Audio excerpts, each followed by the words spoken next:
বাবা তুমি আইবা আমি পড়া লাগিয়ে কইছে আব্বা জোনাই তো ওইখানে ওইখানে ওখানে শহীদ হয়েছে জোনাই।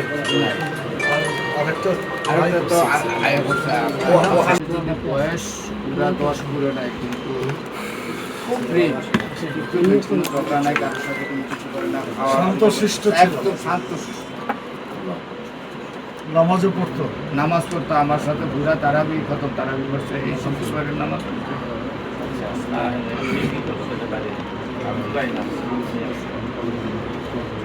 তখন করছেন কোথায়? তখন করছি ওই যে এই কাছেই আমাদের স্কুলের ক্লাব বই। হ্যাঁ সরকারি না, পাবলিকের দিচ্ছে। এই মাদ্রাসা আমার বাপু চালা দিচ্ছে।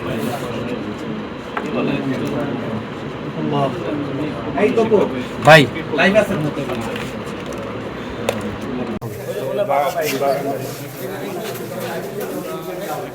মানে শহীদের আব্বার কাছে যাওয়া যায়।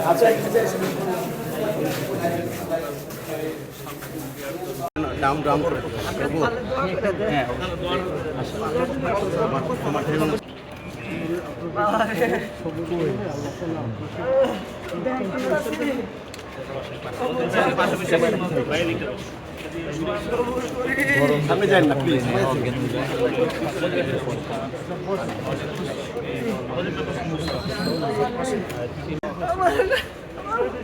আল্লাহ দিছে, আল্লাহ দিছে।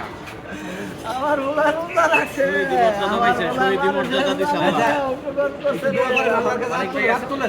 সাবেক কেন্দ্রীয় সভাপতি ডাক্তার ফখরুদ্দিন মানিক, সাবেক কেন্দ্রীয় সভাপতি মহানগরী সহকারী সেক্রেটারি ইয়াসিন আরাফাত এবং মিডিয়া বিভাগের আমাদের দায়িত্বশীল আতাউর রহমান সরকার এবং এই এলাকার আমাদের গণ্যমান্য অতিথিবৃন্দ, আমাদের আমির, কাউন্সিলর প্রার্থী, আমাদের আপনাদের সকলের প্রিয় মানুষ উনি উপস্থিত আছেন। আমরা মূলত আজকে ইতিমধ্যে আপনারা জেনেছেন যে আমাদের বাংলাদেশ জামাত ইসলামীর পক্ষ থেকে আমাদের আহত যারা তাদের চিকিৎসার জন্য এবং শহীদ পরিবারের জন্য আমাদের সংগঠনের পক্ষ থেকে 50 লক্ষ টাকা আমিরে জামাত ঘোষণা করেছেন। আমরা মূলত আজকে 9টি পরিবারে আমরা এখানে যাওয়ার চেষ্টা করব ইনশাল্লাহ, এবং কয়েকজন তাদের আপনজনকে এখনো খুঁজে পাচ্ছেন না, আমরা তাদের কাছেও যাওয়ার চেষ্টা করব। হসপিটালগুলোতে সেদিন থেকে উদ্ধার কাজ সহ আমাদের অ্যাম্বুলেন্স টিম, আমাদের ব্লাড টিম এবং প্রতিটি হসপিটালে আমাদের পক্ষ থেকে হেল্পলাইন আমাদের টিম গঠন করা হয়েছে।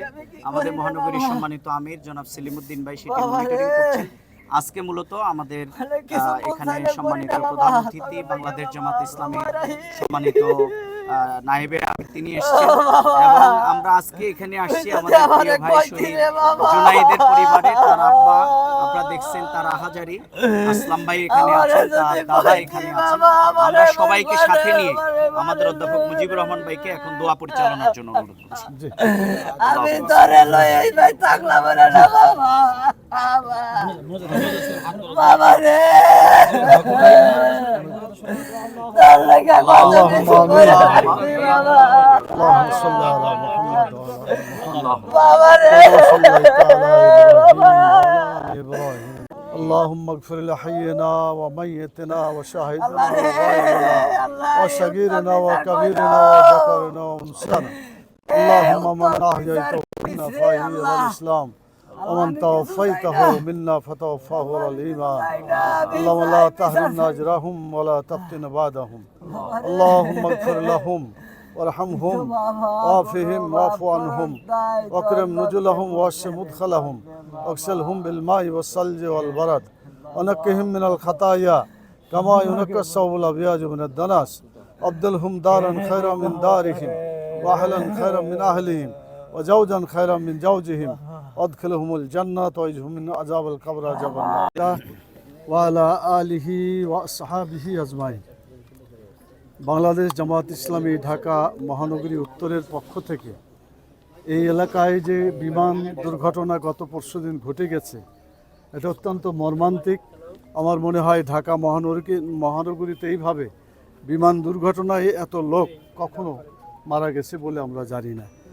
তো একটা বড় দুঃখজনক ঘটনা। আমরা প্রথমেই আল্লাহ তাআলার কাছে চাইব যে যারা তাদের সন্তান হারিয়েছে, এখন পর্যন্ত আমার জানা মতে পত্রিকার খবরে প্রায় 31 জন তারা জীবন হারিয়েছে এবং প্রায় 160-এরও অধিক যারা বিভিন্ন হাসপাতালে চিকিৎসাধীন আছে। তো আমরা প্রথমেই দোয়া করি আল্লাহ তাআলার কাছে, যারা শহীদ হয়েছে আল্লাহ তাদের শাহাদাতকে কবুল করুন এবং তাদের পিতামাতা আত্মীয় স্বজনকে ধৈর্য ধারণ করার তৌফিক দান করুন। আজকে আমি এখানে 3টি কথা বলার চেষ্টা করব। একটি হচ্ছে আল্লাহ তাআলা মানুষের হায়াত মতকে নির্ধারণ করে রেখেছেন, কে কখন কোথায় ইন্তেকাল করবে এটা ফয়সালা করে রেখেছেন। এটা আপনার আমার বলার বা চিন্তা করার কোনো সুযোগ নাই। আমাদের উচিত হবে যার ভাগ্যে যেটা আল্লাহ তাআলা রেখেছেন সেই ভাগ্যকে বরণ করে নিয়ে কিভাবে সেই সমস্ত আহত বা নিহত পরিবারগুলোকে আমরা সান্ত্বনা দিতে পারি এবং তাদের পাশে দাঁড়াতে পারি, এটা আমাদের দায়িত্ব। তারই একটা কর্মসূচি হিসাবে বাংলাদেশ জামাত ইসলামের পক্ষ থেকে আমাদের সম্মানিত আমিরে জামাত ডক্টর শফিকুর রহমান সাহেব বার্ন ইউনিটে গিয়েছিলেন, আরও বিভিন্ন জায়গায় গিয়েছিলেন তাদের দেখতে, এবং তিনি ইতিমধ্যে ঘোষণা করেছেন যে তাদের চিকিৎসার জন্য 50 লক্ষ টাকা জামাতের পক্ষ থেকে তিনি বরাদ্দ করেছেন। এবং এই পরিবারগুলোর খোঁজ খবর নিয়ে কারা কী অবস্থায় আছে, কার কোন ধরনের চিকিৎসা দরকার সে ব্যাপারে তথ্যটা নিয়েই ইতিমধ্যে কাজ শুরু হয়ে গেছে। যেমন এখানে আমরা তালিকা তৈরি করছি এবং আজকে আমি এসে ডাইরেক্ট ময়দানে খোঁজ খবর নেওয়ার চেষ্টা করছি। এমনিভাবে আরও অনেক জায়গায় যারা আছেন দায়িত্বশীল ভাইরা তারা সে খোঁজ খবর নেবেন। দ্বিতীয় যে কথাটা আমি আপনাদের সামনে বলতে চাই সেটি হলো এই যে রাসূল সাল্লাল্লাহু আলাইহি সাল্লাম বলেছেন যে মানুষ যখন মারা যায় তখন তার সাথে আর কিছুই যায় না, তার জন্য যা থেকে যায় তার আত্মীয় স্বজন যারা থাকে তারা, এবং তার ভালো আমল সাদকায়ে জারিয়া কিছু করে গেলে সেটা তার কাছে যায়। তো এইভাবে রাসূল সাল্লাল্লাহু আলাইহি সাল্লাম কিছু ভালো কাজের কথা উল্লেখ করেছেন। তো যেহেতু এরা ছোট্ট শিশু নিষ্পাপ, কারণ ক্লাস 3-তে আর বয়স কত হবে, 10-এর বেশি হওয়ার কথা না, 8-9, অথচ 10 বছরে যায় নামাজ ফরজ হয়। তো সেই দিক থেকে তারা নিষ্পাপ। আল্লাহ তাআলা যেন নিষ্পাপ শিশুদেরকে আল্লাহ শহীদ হিসাবে কবুল করেন। হাদিসে আছে যে পানিতে পড়েও যদি কেউ মারা যায়, ডুবে মারা যায়, যদি আগুনে মারা যায়, দেওয়াল চাপা পড়ে মারা যায়, এবং এমন কোনো দুরারোগ্য ব্যাধিতেও মারা যায়, আল্লাহ তাআলা তাদেরকে শহীদ হিসাবে কবুল করেন। তো সেই দৃষ্টিকোণ থেকে এই সব শহীদ পরিবার আল্লাহ তাআলা যেন তাদেরকে ধৈর্য ধারণ করার তৌফিক দান করেন এবং তাদের হারানো ছেলে মেয়েদেরকে আল্লাহ তাআলা যেন শহীদ হিসাবে কবুল করেন। শেষ কথা যেটা বলে আপনাদেরকে আমরা আমাদের কথা শেষ করতে চাই সেটি হলো, আপনারা কষ্ট করে আসছেন, কেন আসছেন? আমার মনে আপনাদের দুটো উদ্দেশ্য আছে। একটা হলো এই ধরনের দুর্ঘটনা, এই ধরনের যে যথাযথ চিত্র তুলে ধরে কত দুঃখজনক ঘটনা ঘটেছে সেটা জাতির কাছে, গোটা দেশবাসী শুধু নয় আন্তর্জাতিক বিশ্বে এটাকে ছড়িয়ে দেওয়া, এই কাজটা আপনাদের মহৎ কাজ। অতীতেও আপনারা করেছেন, এখনও করছেন, ভবিষ্যতেও করবেন। আর দ্বিতীয় যেটা দরকার সেটা হলো যে এই ঘটনার মধ্য থেকে আমাদের কোনো শিক্ষণীয় বিষয় আছে কি না। কারণ হইতে পারে মানুষ যদি সচেতন হয় তাহলে অনেক কিছুই দুর্ঘটনা থেকে কিছু বাঁচা যায়। আল্লাহ তাআলা সচেতন হয়ে থাকার জন্য, চলাচল করার জন্য বলেছেন। রাসূল সাল্লাল্লাহু আলাইহি সাল্লামও বলেছেন যে তোমরা সতর্কভাবে তোমাদের জীবনযাপন করবে। তো সেই দিক থেকে আমি মনে করি যে এখানে করণীয় যেটা, প্রথমটাই হচ্ছে তদন্ত কমিটি হওয়া। সরকারের পক্ষ থেকে এই তদন্ত কমিটি হয়ে যথাযথভাবে এটার কারণ খুঁজে দেখা এবং কোনো যদি কেউ দায়ী থাকে তার ব্যাপারে আইনগত ব্যবস্থা নেওয়া, যাতে ভবিষ্যতে এই ধরনের বড় দুর্ঘটনা আর না ঘটে। দ্বিতীয় যেটা করণীয় আছে বলে আমি মনে করি, সবাই তো সচ্ছল না, কেউ কেউ অসচ্ছলও আছে। তো যারা সচ্ছল আল্লাহ তাআলা যাদেরকে করেছেন তাদের হয়তো সহযোগিতা দরকার হবে না, কিন্তু যেগুলো অসচ্ছল ফ্যামিলি আছে তাদের কিন্তু সহযোগিতা করা দরকার। সেই লক্ষ্যেই আমাদের আমিরে জামাত ঘোষণা দিয়েছেন এবং আমরাও সেটা দেখার চেষ্টা করছি। আপনারা এই ফ্যামিলিগুলোকে পরিচিত করে যারা এখন পর্যন্ত এই ঘটনার পাশে দাঁড়ায় নাই, আমরা উদাত্ত আহ্বান জানাই যে সচ্ছল ফ্যামিলিগুলো যাতে এই দুর্গত এলাকায় বা যারা শোচনীয় অবস্থায় আছে, অসচ্ছল অবস্থায় আছে, সামর্থ্যবানরা যাতে এসে তাদেরকে সহযোগিতা করে এবং এ ব্যাপারে তারা তাদের ভূমিকা যাতে শুধু পালন করে।